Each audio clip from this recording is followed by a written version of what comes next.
Good morning. This is take 3. I never realized how hard it was to talk to a camera until you got to do it.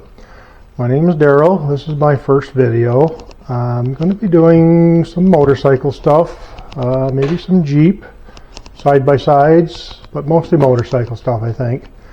I have a few ideas on a few reviews, and right now I'm going to do a video, a walk around, and let you see my 1978 Harley Davidson Ironhead Sportster. So, hope you enjoy. So this is my Ironhead Sportster. I'm going to give you a little bit of a background. Last year, my wife found this on Facebook Marketplace, and it needed a lot of work. I said, no, I don't think so. It looked horrible. Then I said, what the heck, let's go look at it. The guy had it for about 8 to 10 years sitting in his shed. He said it ran okay when he parked it, but he couldn't get any spark. So I brought it home. Of course, I've farted around with vehicles for years. So I checked all the timing. Timing seemed to be okay. Everything seemed to be okay. I did a bit of searching. And these bikes need a 5 ohm coil, not a 3 ohm that he had on there. So of course it wouldn't fire. So once I got it going, that's when the work started. So we'll go from the front to the back. There were absolutely no brakes on this thing when I got it. Well, the brakes were there, the calipers were there, but there was no lines, no nothing. So start off, I had to put new tires on it. So I put, what do I got here? What tires did I put on there? Oh, Cinco 10s, SR 712F and SR 712R. So front and rear, same matching. I had to put seals in the forks. I had maybe 1 ounce to 2 ounces of dirty black oil in the forks. They were horrible. New cable, the speedometer cable, new brake line cables, all new hand controls, single throttle, new grips. New headlight, risers. My risers were bent. Put an oil gauge in there. Put a new tank in from Fort 9 again. Tank was a drag specialist, Mustang tank. Loved the tank, but decided to put a liner in it from Cream, and not realizing that that stuff will eat the paint and the clear coat right off your tank. The cap didn't really seat well enough, so when I flipped it over to get all to coat the tank, all the acetone or whatever it is came out of it, and all over my tank and all over my bare hands too, and that stuff burns. So make sure you wear rubber gloves if you ever do it.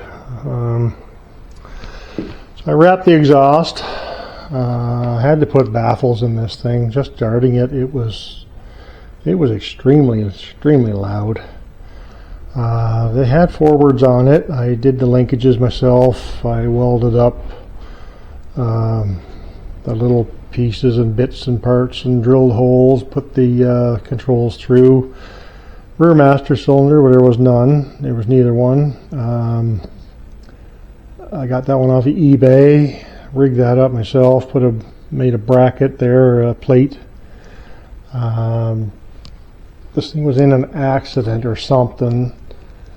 The swing arm was bent. When I took it apart to do the bearings, when I laid it down, one side was sticking up, one side was laying flat, so I knew that was it. We had to hardtail this thing.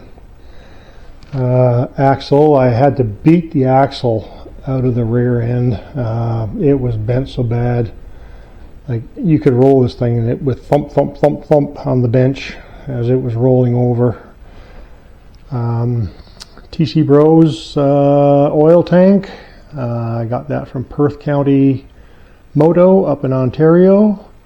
All my electrical goes through and into this bag in the back here, tool bag. So nice and neat and clean. All my hoses go down underneath. I had to put a new chain on this thing. I don't know where I got the chain, I can't remember. Fender, where did that fender come from? Biker's Choice. That also came out of Fort 9 in Montreal.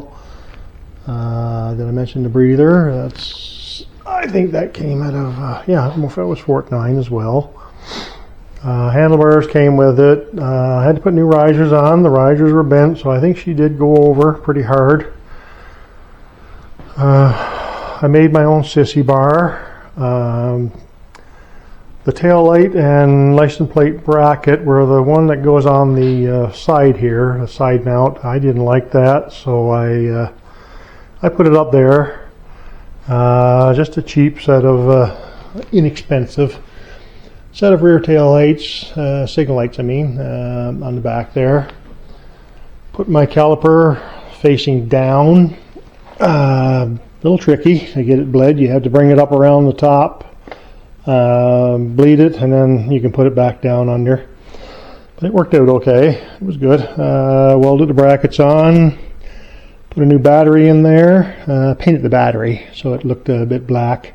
I'm going to put a swing arm bag on here to kind of hide a little bit of that. I'm going to need to bring some fuel anyway. Where I live, there's few and far between some of the gas stations and stuff.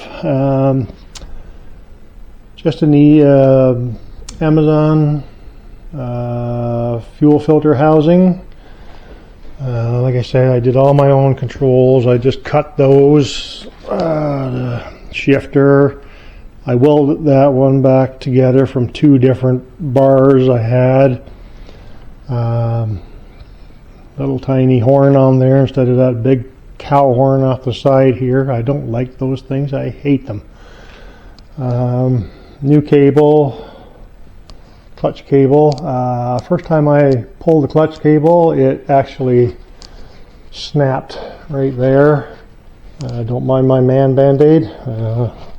Everybody, any guys watching, they'll know what that is. Headlight, I guess I mentioned that. I hate that. That's about it. I guess the seat came with the bike, and the pinion pad came with the bike.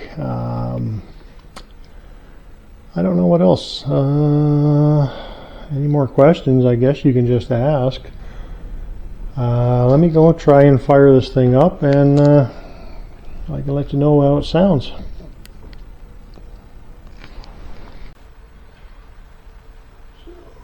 Here we go, and this is a absolute cold start.